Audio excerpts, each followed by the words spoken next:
But we finally got the Porsche engine. It is back. I did tell you it was going to come back, and it is stronger than ever. So there we are, guys. The engine is out of the Mercedes and it's on the floor. Now this engine is rock solid and is good for at least another 200,000 miles, I'm going to say. I'm going to put it out there. Uprated IMS. All the bearings have been done, piston rings, every single gasket's been changed on the engine. I supplied the heads and the cam gear. The heads have been skimmed and pressure tested. I had those done and passed them on to the engine builder. But they rebuilt the bottom end, and obviously they've rebuilt the top end and timed it all up for me, because it was a little bit, I'm not going to lie, probably a little bit out of my kind of comfort zone to do that at this point with a flat 6 engine. Never done it before. Now before we get the engine back in, I want to kind of put the auxiliaries back on, starter motor, flywheel, power steering pump and the alternator. So as you can see, this is the parts shelf for the engine. So all of these parts need to go back on the engine to get it up and running. Now there are a few parts that are missing or broken. So this pipe here is one of the breather pipes that broke when I took the engine out, and I've got to buy another one of those. The oil breather, this is, I think, or the oil cooler, I think it's a cooler breather. Well, I don't know whether you can see it, but I bent this pipe and this pipe's all broken, so we need to get a new one of them.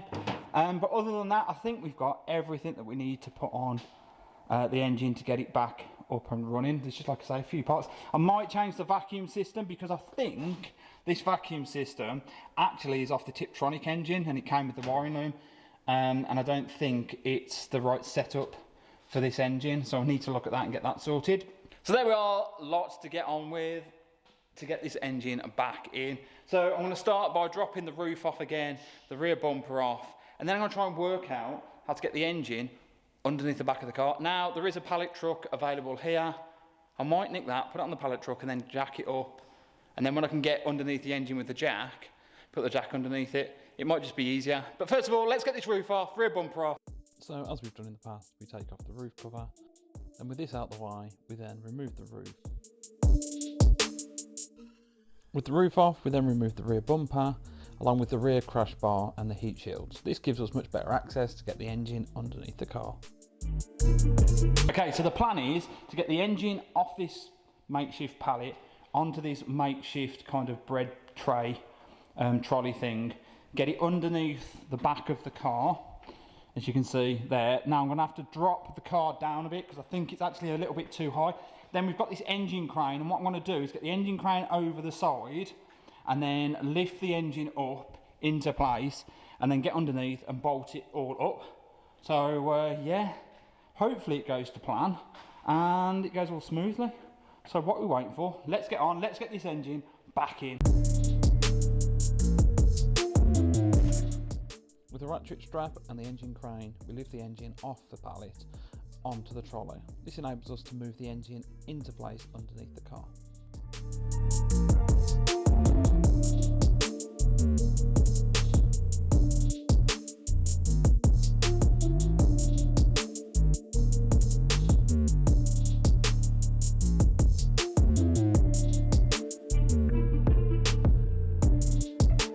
Okay, so we finally, whether you can see that, finally got the engine sort of in place. Now, I've lowered the car down, but I don't know whether or not I've lowered it enough. I think I might take it down a little bit more, so it's almost sat on the floor, lift the engine up, and then so I can get under and do the front engine mounts up. So, like, I don't know whether we can see, but that front engine mount there, it's a bit dark actually, will bolt up to the front of the engine. Now without the gearbox in, so the gearbox goes here obviously, if you've watched the videos where we took the engine out, so the gearbox goes here. Without the gearbox in, we've only got the front engine mount to hold this engine in. So what I will do is I will get the engine up. I think I'm going to put the exhaust manifolds on and then put 2 axle stands underneath it to support it, and then when the clutch comes, which it should be any time now, we can get the clutch on, we can then get the gearbox back in and then get the car back down. But the aim at the moment is just to get this engine back in. So I'm going to get the engine crane there, round here, and try and get this engine up, but I definitely think I'm going to have to drop the car down a little bit further and then maybe lift it back up to get under to put the bolts in. So yeah, what we're waiting for, let's get on, let's see how we get on.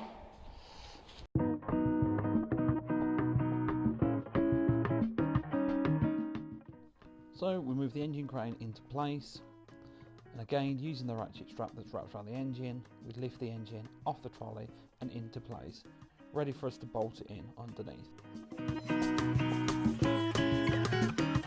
We should run away to a brighter day. Pack a bag, couple tickets, hopping on a plane, hit a different country with each other, change your last name. With the engine crane lifting the engine up, we need to level the engine so we can actually bolt in the front engine mount. So using the jack, we get the engine level and in place. Knew you was different from the start, love. With the engine in place, we then put the front engine mount bolt in, bolting the engine to the chassis. This will hold the engine in place until we can get the gearbox in.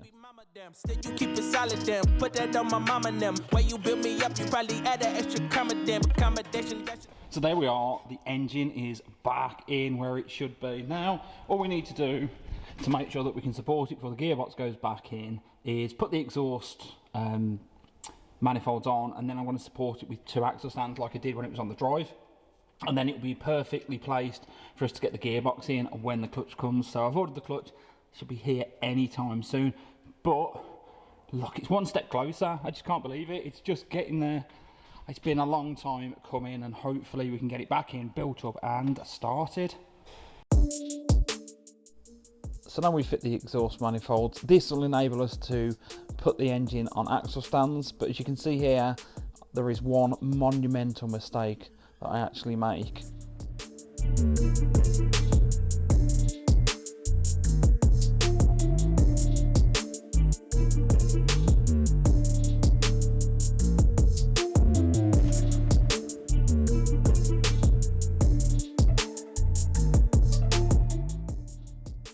That's right, I've fitted 2 passenger side exhaust manifolds. Now for the life of me, I can't find the correct manifold, so for the time being, we're just going to have to use these manifolds, but at least the engine will be supported on the axle stands.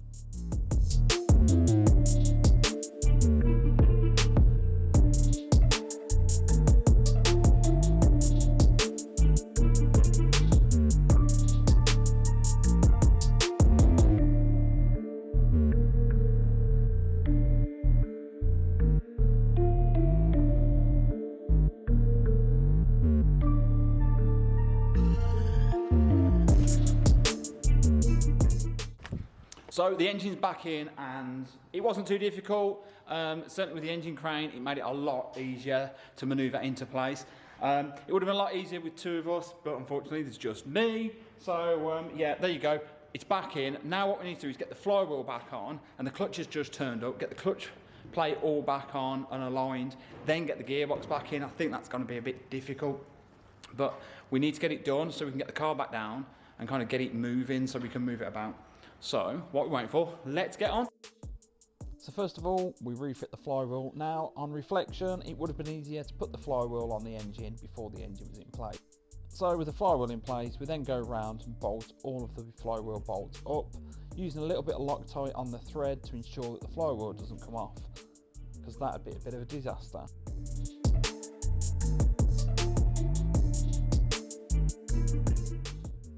With the flywheel in place, we then fit the clutch. The clutch is really easy to fit, it's quite straightforward. We just need to make sure that the clutch plate is in the centre and aligned properly. Now I don't have an alignment tool, so I'm kind of guessing here. So fingers crossed when we put the gearbox in, we don't get any issues.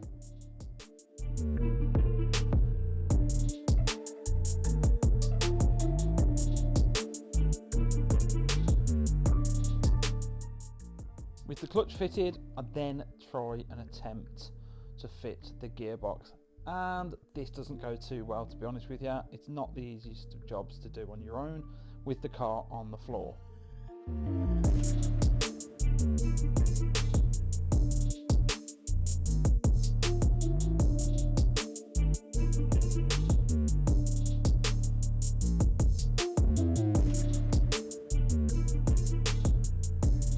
So the gearbox is in, and I'm on my third camera. So at the point that I was getting the gearbox in, as you saw in the last clip, basically I knocked the camera over, and well, that was the end of camera number 2. So we're on camera number 3 now. So as you can see, the gearbox is in. We've got it bolted up with 3 bolts holding it onto the engine. We've got the chassis mounts bolted onto the box, so it's in place. The front engine mount is in, so we're all aligned. It was a little bit tricky, and I actually had to get Jamie, my mate, to get the gearbox in for me in the end, because I just couldn't do it on my own. But it's in. Now we need to get these drive shafts on. So the drive shafts, really straightforward to fit. Align them up to the gearbox, just bolt them up in place.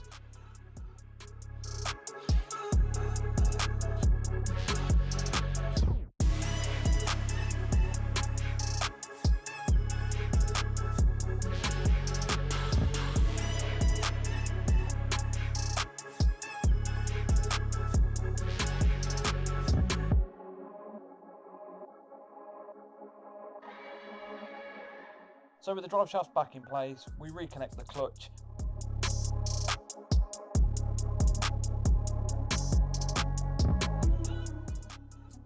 So with everything bolted back up, there's only one thing to do. Let's get the wheels back on, get it back down on the ground.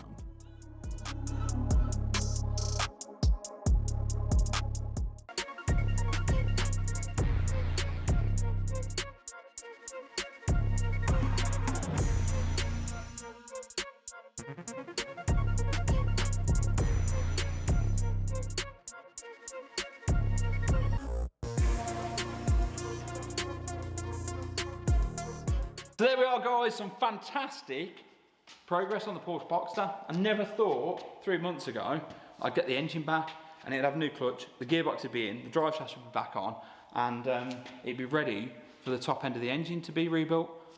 But unfortunately, guys, I've run out of time in this video to rebuild the top end of the engine. So this is going to be a 2-parter. Look out for the second part coming fairly. Don't forget, guys, if you like what you see, smash that subscribe button, turn the notifications on so you know when the new videos are dropping.